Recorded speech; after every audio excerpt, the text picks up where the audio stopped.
Consequences of stealing.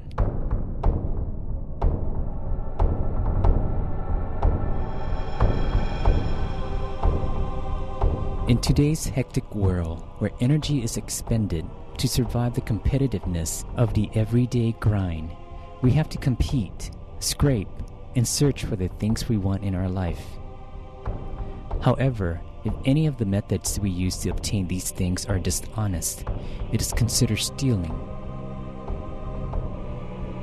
The intention to take and successful taking of other people's possession without their permission is a violation of the second of the 5 precepts.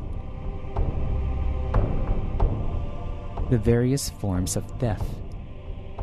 1. Stealing. The act of taking other people's personal property without their knowledge or awareness. Stealing can be divided further into 3 types. A. Taking things when the owner is not paying attention is called larceny. B. Unlawful entering of a building or residence to take people's belongings when the residents are away is called burglary. C. Forcing open locked doors or windows to take other people's belongings is called breaking and entering. 2. Snatching. The act of abruptly taking or seizing someone's possession when they're distracted. It is also termed grab and run. 3. Mugging. The threat of violence upon a person with the intent to rob. 4. Robbing. The act of taking other people's belongings by force or with weapons that is committed by 2 or more persons. 5. Fraud. The act of submitting falsified evidence or false witness in order to cheat others out of ownership like property. 6. Embezzle. A criminal misuse or misappropriates of property or funds entrusted by the owner to be held and or used for personal purposes. 7. Deception. The act of verbally fabricating story to mislead others in order to take their belongings. 8. Trick. The use of various ploys to fool others for personal gain, like tampering with weighing scales. 9. Counterfeit. The act of producing and using forgeries of currency or goods as real products. 10. Theft. The act of borrowing something from someone and failing to return or repay, as in the case of defaulting on a loan. 11. Misappropriation. The act of dishonestly or unfairly taking something, especially money belonging to another, for one's own use, such as taking commission out of something without permission. 12. Switching. The act of changing something that one owns of lesser value for something of greater value. 13. Smuggling. The act of evading customs duties or bringing illegal products such as alcohol. 14. Peculation. The fraudulent appropriation of confiscated items or bankruptcy by using one's position for personal gain.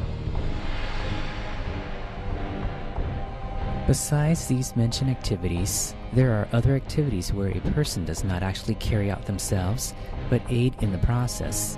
Supporting or aiding a perpetrator in any way while fully aware that one was abetting with a wrongdoing will cause one's second precept to be tarnished immediately. 15. Hoax. Forging a friendship under false pretense for the purpose of taking someone's belonging and discarding the person once everything has been taken. 16. Bribery.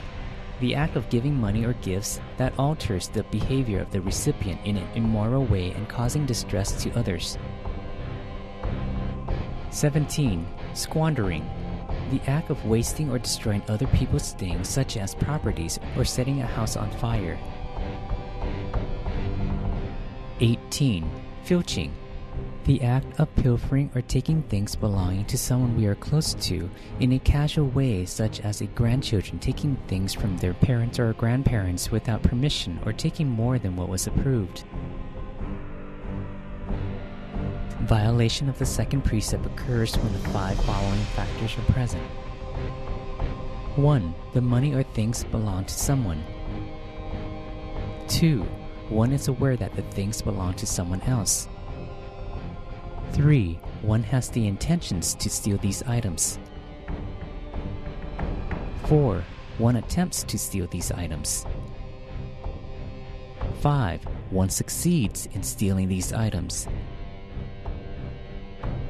The violation of the second precept rests on the intention to take another person's belongings and to make them ours through dishonest means. When all 5 factors are met, one's precept is immediately broken. The degree of retribution depends on 1. Value. If the item is very valuable, the greater the consequences. If it is less in value, the consequences lighter accordingly. 2. Virtues of the owner.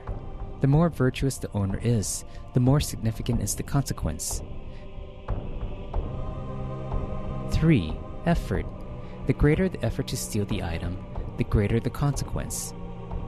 If the attempt required less effort, the consequence would be smaller accordingly as well. People who break the second precept of not stealing will have the dishonest activity they committed reappear in their mind before they depart this world. Their mind will become gloomy and dull, leading the persons immediately to the hell realm. Some examples are as follows. People who had stolen public money would be forced by hell denizen inside a giant money bag and then tightly sealed to prevent the hell beings from escaping. Then, hell denizen will throw the money bag violently against the ground, repeatedly tossing the giant bag until all the hell beings' body are crushed and fused to the coins inside the bag. The punishment is repeated countless times, and hell being dies this horrific death over and over again. People who cheated rightful owners of their land and property, they will be reborn as hell beings and have massive flaming sheet of land crushed down on them into nothingness. They will continue to suffer this tremendous pain endlessly. People who regularly took bribes will have their stomach cut open by hell denizens with ultra-sharp knives until it reaches their spine. Then, hell denizen will scoop and fill hell being's stomach with burning hot metal coins. The fiery metal coins will burn through the hell beings who suffer excruciating pain until their entire body bursts into flames. Once their punishment is complete, they will be reborn as a beta with bodies that looks like a sheet of heated stone resting on 2 legs. This is remnant consequences from stealing property of the monastic community. Some beta are here because they stole food prepared for monks. When their retribution has lessened, they will become a beta who eats its own feces. Once their karma here is exhausted, they will be born as animal like worms, in blood and pus for over many existences. As their retribution lessens to the point where they can be born as a human, they will be extremely poor, starving, and devoid of things they need. In business, they will be cheated easily, and their possessions are subject to various catastrophes like natural disasters such as fire, storm, flood, or from theft and other losses.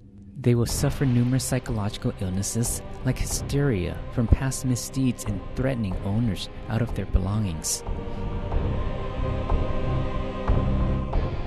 Therefore, now that we realize some of the consequences of stealing or breaking the second precept, we need to quit all those activities immediately, completely and permanently, and pursue a right livelihood, which means earning a living in honest ways without harming or taking advantages of others.